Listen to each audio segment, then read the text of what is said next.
आपापल्या ठिकाणी सर्वांनी अत्यंत जागरूक राहा. प्रशासनाला मदत करा.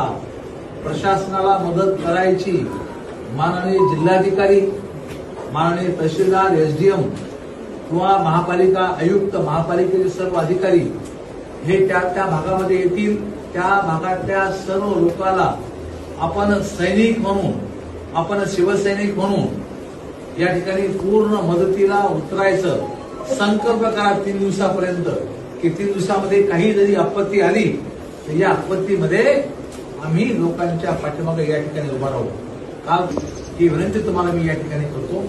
आणि त्यामुळं मला असं वाटतं की तुम्हाला तातडीनं या ठिकाणी यासाठीच बोलवलं की अशा या परिस्थितीमध्ये, आपत्कालीन परिस्थितीमध्ये आपण सर्वांनीच या ठिकाणी आपल्या जनतेच्या, प्रशासनाच्या पाठीमागं या ठिकाणी खंबीरपणे उभं राहावं. सर्व जण हात वर करून पुढे सर्वांचा आपण सर्व प्रशासनाला मदत पाठीमागे उभा राहणार.